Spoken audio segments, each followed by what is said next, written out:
Sud Radio, les débats de l'été, 10h-13h, Maxime Liédot.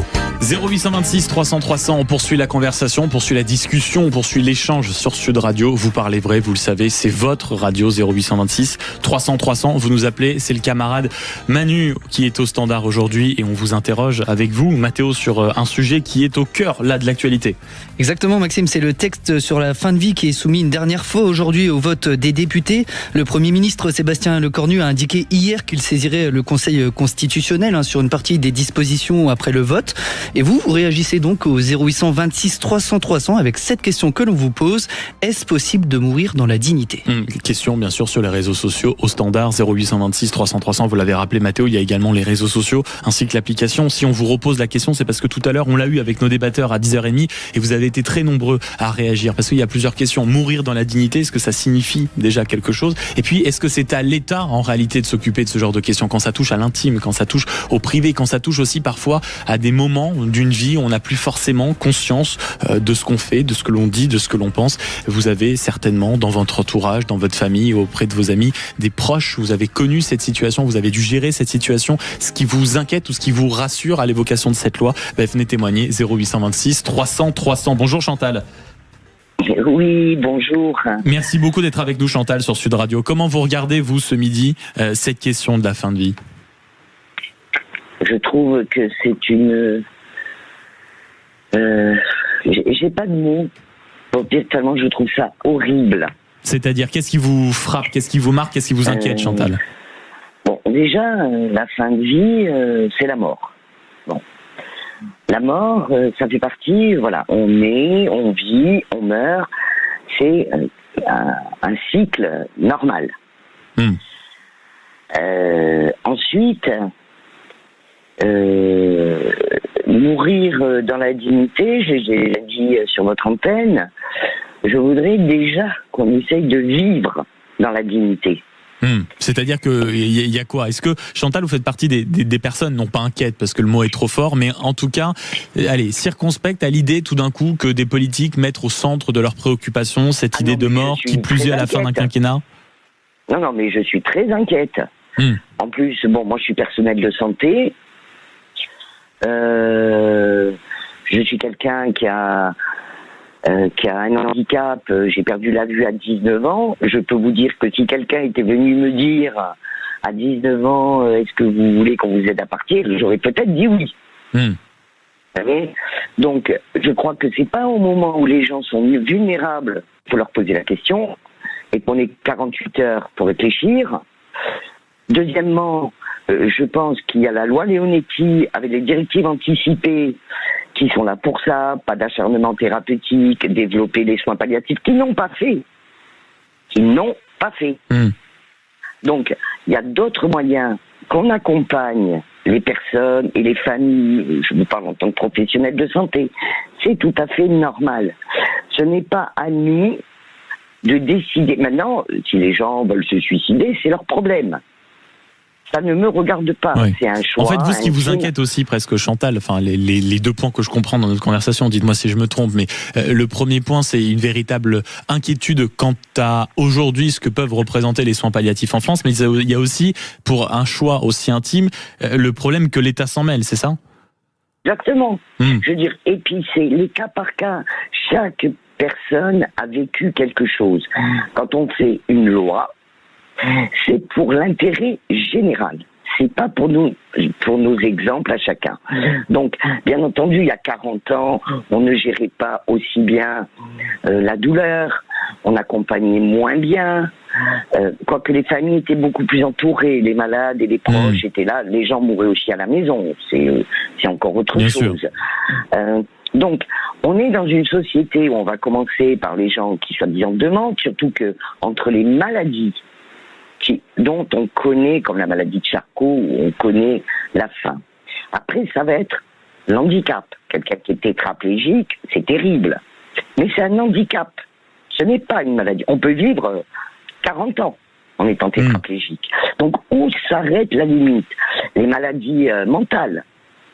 C'est-à-dire qu'un stress, une détresse psychologique. Évidemment, Chantal, évidemment. Donc, après, on va nous mettre les mineurs. On a vu ce qui s'est passé aux Pays-Bas. Un enfant de moins de 12 ans. Après, on va nous mettre même les personnes âgées qui n'ont plus les moyens de se loger, qui peuvent plus rester à la maison. Oui, vous Chantal, vous rejoignez aussi, c'est la discussion un peu qu'on avait tout à l'heure, c'est-à-dire que tout d'un coup, un projet de loi qui soit fait pour la fin de vie, on va dire pour un rapport au corps, pour un rapport à la mort aussi, si tout d'un coup, il est déployé comme il se doit par cette loi, devienne à un moment ou un autre un argument économique. Mais ça en est un. Mais vous aussi, Chantal, pardonnez-moi, vous avez aussi une position intéressante en tant que personnel de santé. Ça va aussi avoir des conséquences sur votre métier. Je ne sais pas ce que vous êtes précisément quand vous dites personnel de santé. C'est quoi votre métier précisément, Chantal ? Moi, j'étais kinésithérapeute. Moi, je travaillais dans un centre de rééducation où j'ai eu des personnes, des patients avec des maladies de Charcot. On a eu beaucoup de personnes âgées qui, des fois, avaient fait une chute, s'étaient cassé le bassin. Les personnes âgées, quand elles se voient dans le cercle, dans le cercle hospitalier, pour eux, c'est infernal. C'est-à-dire que quand ils arrivaient de l'orthopédie en rééducation, qu'ils avaient 90 ans, qu'est-ce qu'ils disaient, les gens? Ils disaient, mon Dieu, mais j'en ai marre. Mais oui, il faut vous lever, allez, venez, on va travailler, on va y arriver. Ils disaient, non, mais laissez-moi mourir. C'est ce qu'on appelle le syndrome de glissement. Donc, si à chaque fois qu'une personne âgée m'a donné cette information et que j'avais dit, dire au médecin, voilà, elle veut mourir et qu'elle avait que 48 heures à changer, alors que il faut leur apporter du réconfort, de l'amour, de la générosité de cœur. Oui, c'est ce qui prime. Merci beaucoup, Chantal, d'avoir été avec nous sur Sud Radio ce midi au 0826 300 300. On a entendu vos inquiétudes, presque aussi la pointe de colère tout d'un coup de ne pas forcément réaliser ce que sous-entend ce texte, de le mettre à disposition, même si l'expression est certainement maladroite, mais de certains patients en souffrance. Avec votre expérience, vous venez de le dire, Chantal, de kinésithérapeute, ce que parfois, ce que les patients veulent, c'est du soutien, c'est du réconfort, c'est certains mots qu'ils n'entendent pas forcément, et ce syndrome de glissement que vous décrivez, presque la facilité de l'accès à la mort, méfions-nous de ça aussi. Merci beaucoup de votre témoignage, Chantal, et je vous souhaite une très belle journée sur Sud Radio. 0826 300 300, sujet important pour vous, amis auditeurs, qui nous concerne, qui va nous concerner, qui va même à un moment ou un autre faire passer peut-être la France dans une autre catégorie de pays, le pays qui donne la mort, comme plein d'ailleurs de voisins européens autour de nous. C'est un véritable changement, mais de philosophie, c'est quelque chose de très profond pour le pays. 0826 300 300, est-ce que on peut vraiment mourir dans la dignité? Est-ce que c'est à l'État de gérer ces questions-là? Venez témoigner, dialoguer, partager avec nous vos avis, vos opinions, vos idées au 0826 300 300. Nicolas, vous êtes avec nous, bonjour. Oui, bonjour. Merci beaucoup d'être avec nous, Nicolas, ce midi. C'est avec plaisir. J'avais deux avis à donner. Le premier avis, c'est une expérience malheureusement personnelle. J'ai ma maman qui avait 90 ans et qui glissait doucement vers Alzheimer. Elle a de moins en moins de mémoire. Et depuis des années, elle voulait en finir. Elle a essayé la Belgique, la Suisse, le Luxembourg, mais comme elle n'avait pas une maladie de souffrance dans le sens de cancer, personne voulait l'aider. Puis j'imagine qu'il y a aussi la question, Nicolas, pardonnez-moi de vous interrompre, mais il y a aussi, j'imagine, la question quand il y a l'Alzheimer, la question de savoir si la personne, oui ou non, a toute sa tête. Est-ce qu'elle est dans une période, on va dire, de réalisation de ce qui se passe, ou elle est dans une période sans mémoire? J'imagine que pour les médecins, ça aussi, c'est pas quelque chose qui peut être tranché facilement. Alors moi, elle n'était pas du tout d'accord avec ça parce que elle avait fait une lettre bien avant, quand elle avait sa pleine conscience, en disant moi dès que vous pouvez m'aider à partir, vous le faites-le. C'est-à-dire que sa décision a été prise et de quel droit on la force à rester? Moi, donc c'est moi qui ai dû l'aider. Elle ne me reconnaissait pas et comme j'avais pas de personne qui voulait m'aider dans ce sens-là, j'ai fallu que je cumule les médicaments pour lui donner, lui administrer et l'aider. Et jusqu'à la fin, elle m'a dit vas-y, aide-moi, j'en peux plus. Donc c'est presque vous, Nicolas. C'est un témoignage très fort que vous nous racontez ce midi. Vous, Nicolas, vous avez presque dû littéralement aider votre maman à mourir. Ah, j'ai pas eu presque dû, je l'ai aidé. J'ai remplacé, je l'ai fait parce ça faisait des années qu'elle n'en voulait plus. Et elle était consciente quand elle m'a dit ça juste avant que je l'aide. Et j'avais un autre raisonnement par rapport à Chantal. C'est très joli de vouloir aider les gens, mais quand vous mettez des gens qui ont des problèmes de santé, de ci, de ça, ils sont aidés pendant 5 minutes par jour par des infirmières qui n'ont pas le temps parce que ne sont pas assez nombreuses. Et elle est où l'aide? Bon, ça veut dire que pendant 5 minutes par jour, on l'aide. Pendant le reste du temps, les gens se morfondent et attendent la mort. C'est ça l'aide que Chantal propose.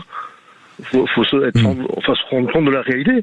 Et toutes ces EHPAD, là, je suis désolé, mais les EHPAD et le gouvernement, ils sont tous de mèche, à mon avis. C'est juste une source de revenus et une source d'emploi pour l'État, pour avoir moins de personnes au chômage et trouver des emplois. C'est pour ça qu'on va pas accéder à leur demande, parce que si on accède à leur demande, il n'y aura plus personne dans les EHPAD. S'il n'y a plus personne dans les EHPAD, les gros groupes financiers n'auront plus d'argent.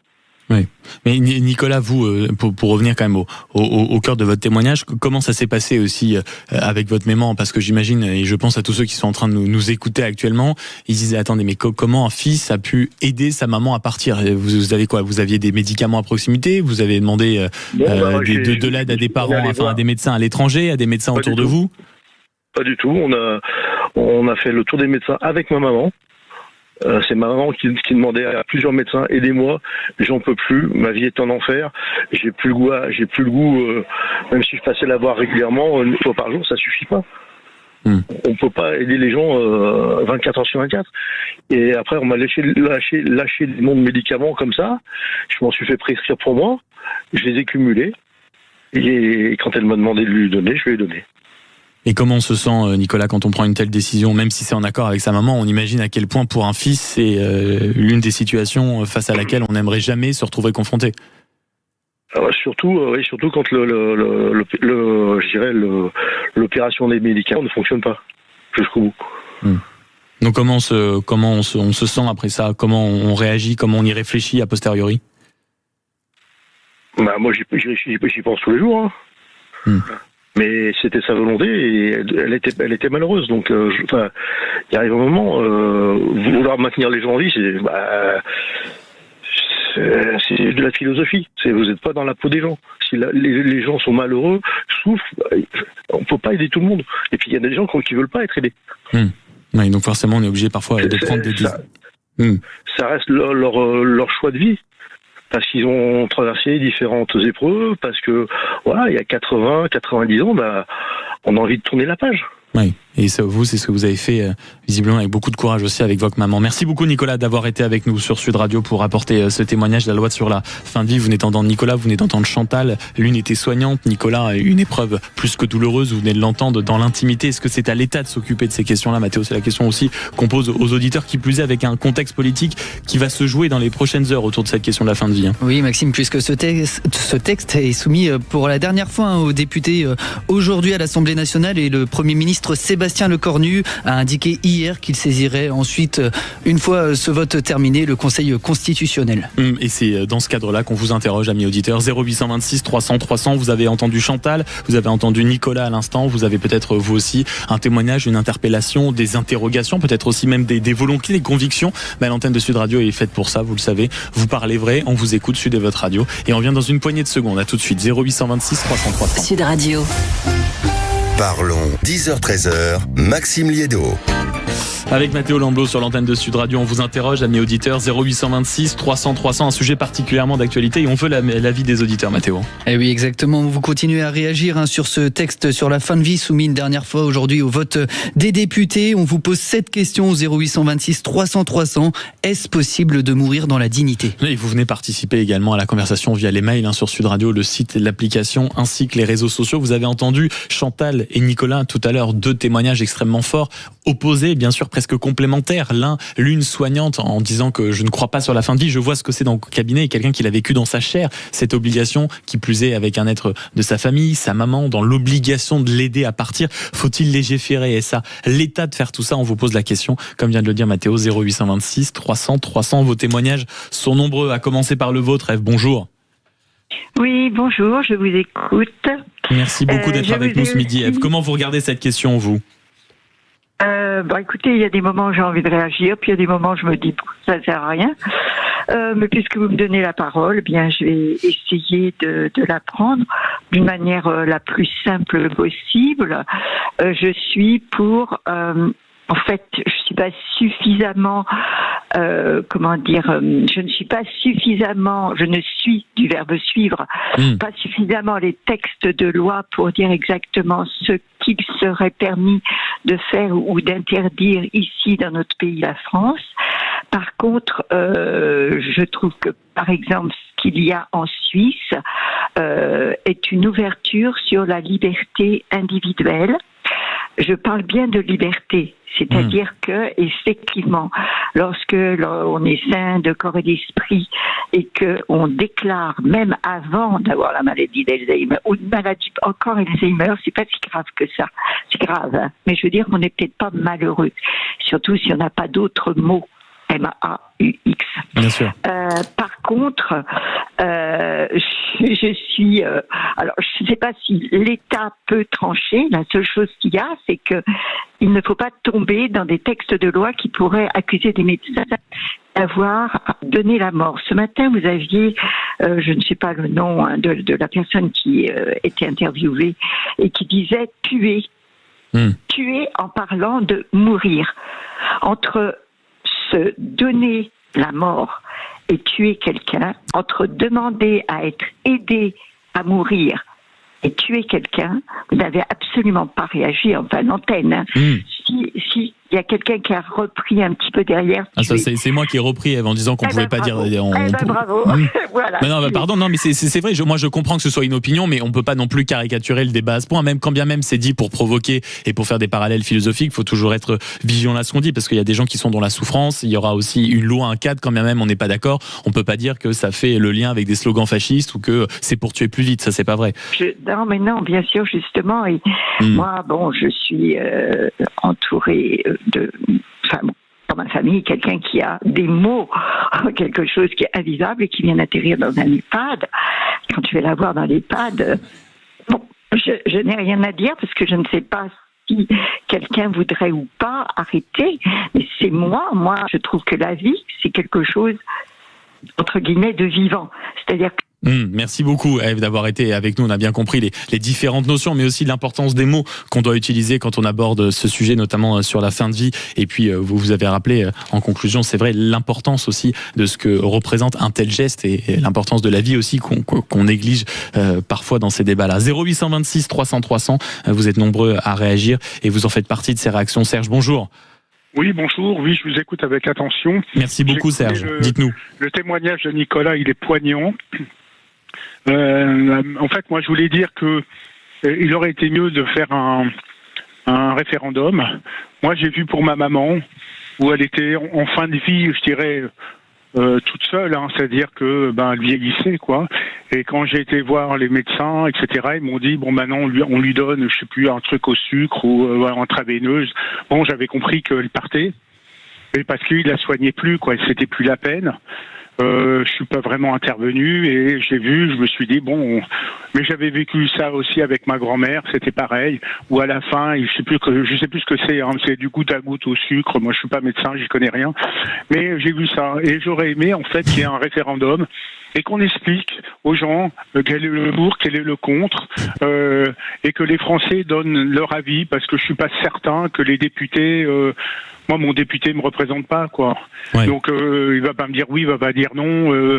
Enfin bon, j'aurais aimé que ça soit parce que j'ai pas un avis tranché, parce que les médecins eux-mêmes. C'est aussi important ce que vous dites, Serge, sur ce sujet, parce que il y a aussi des critiques de la part des camps et d'autres. Globalement, le camp politique dit oui, mais on a pris le temps, on a fait les conventions citoyennes, on a fait le débat plusieurs fois au Sénat, 3 fois, on revient devant l'Assemblée nationale. Donc les discussions, elles ont eu lieu. Mais vous, pourtant, Serge, en tant que citoyen, vous dites oui, mais peut-être que l'espace public, peut-être même que le politique n'a pas fait suffisamment encore ce travail de pédagogie, d'explication, de travail sur le texte, ensuite pour venir nous l'expliquer, pour qu'on prenne une décision éclairée. C'est ce que vous disent nous, citoyens. Oui, c'est ça, mais moi j'ai vu, ma mère était dans un EHPAD, et quand j'ai dit comment va ma mère, quand j'étais voir les médecins, ils m'ont dit ah bah maintenant, alors franchement je sais plus quel est le terme, mais ils la nourrissent. Bon, ils ont fini de la nourrir, quoi. Et elle avait pas demandé à mourir, et moi j'ai pas demandé qu'elle meure non plus. Mais j'ai compris que eux, ils n'avaient plus d'espoir, que elle se laissait partir, et qu'elle est partie. gentiment. Donc les médecins eux-mêmes, ils font déjà le choix. Hein. Oui. Non, mais là, vous avez raison, Serge. En réalité, c'est qu'en plus, cette loi doit quand même venir interrompre une certaine forme d'hypocrisie, notamment parce que vous vous retrouvez face à des médecins qui parfois, volontairement ou involontairement, mais font déjà le job. Et vous avez eu raison de le rappeler avec aussi cette difficulté. Et je crois qu'on est beaucoup dans ce cas-là, si on est totalement franc, à avoir du mal à avoir un avis très tranché sur la question. On termine avec vous, Chantal. Bonjour. Bonjour. Alors c'est une autre Chantal, là c'est Chantal de Narbonne. Ravi de vous accueillir sur Sud Radio, Chantal. Merci de votre gentillesse. Ben oui, moi je me suis permis d'appeler parce que je suis pour l'euthanasie, effectivement, dans de bonnes conditions. Je ne généralise pas. Je pense qu'effectivement c'est vraiment une question très personnelle, donc mais qu'on laisse au moins le choix. Et moi j'ai mon frère aîné qui est parti il y a 3 ans, qui avait eu un cancer qui s'est donc généralisé. Il vivait déjà dans un premier temps avec une poche et il a quelques années après, 2 ans ou 3 ans après, il a fait un malaise dans la rue.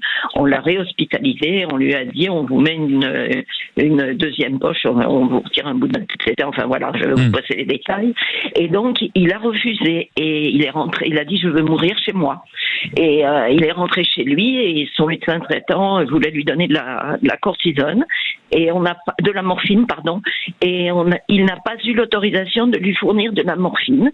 Et c'était quelqu'un d'excessivement digne et de résistant qui ne s'est jamais plaint. Quand on lui demandait comment il allait, il me disait on parle d'autre chose. Et finalement, quand il a trop souffert et qu'il supportait plus, eh bien il s'est mis une balle dans la tête. Voilà. Donc, parce que je trouve qu'il y a justement un manque d'écoute, un manque de respect des gens. Ce que vous décrivez, Chantal, pardon d'interrompre votre témoignage, mais c'est l'horreur du désespoir et du manque d'accompagnement à tous les niveaux, que ce soit là visiblement l'interdiction de lui donner de la morphine et jusqu'au désespoir d'avoir le courage, parce que c'est une certaine forme de courage, de prendre un pistolet, de se mettre une balle dans la tête. C'est pour éviter ça que vous, visiblement, vous semblez être favorable à cette loi. Oui, parce que je trouve que on a droit à cette liberté, on a droit à du respect. Or, dans les hôpitaux, quand vous êtes très très malade en fin de vie comme ça, je connais bien. Ma fille est infirmière, elle a 19 ans à l'hôpital, elle est infirmière maintenant chez les pompiers. J'ai travaillé moi-même à l'hôpital à une époque. On ne peut pas vraiment toujours aider les personnes âgées, et surtout quand il n'y a pas de famille derrière. Bon, lui, c'était pas le cas, mais il ne souhaitait pas mourir à l'hôpital, et donc il n'a pas voulu cette énième intervention, puisqu'il en avait déjà eu 3, et il a dit non, moi je veux pas qu'on m'opère et qu'on me mette une deuxième poche, c'est plus une vie. Donc voilà, c'était son choix. La nécessité de ce type de loi, Chantal, en effet, pour éviter des scènes comme vous les décrivez, très poignantes, bouleversantes aussi, que vous avez pu traverser avec votre frère. Merci beaucoup d'avoir été avec nous, Chantal, et d'avoir apporté pour conclure cette conversation la force de ces témoignages. Et merci aussi à vous, très nombreux amis auditeurs, d'avoir réagi sur ce sujet au 0826 300 300. Les appels étaient nombreux, on aura l'occasion d'y revenir, parce que vote donc tout à l'heure à l'Assemblée nationale et saisine du Conseil constitutionnel, c'est ce qu'on vous rappelait à l'instant avec Mathéo Lamblot. Merci beaucoup pour cet accompagnement, camarade Mathéo. Merci, on se retrouve donc demain entre midi et 13h pour cet échange avec les auditeurs et les grands entretiens. Dans un instant, on prend une grande respiration, vous passez de l'actualité, des auditeurs, des débats, des discussions avec une petite respiration au soleil du côté d'Avignon, c'est la culture et le festival avec Christophe Meillan. Très bel après-midi sur Sud Radio et moi je vous dis à demain, 10h. Sud Radio.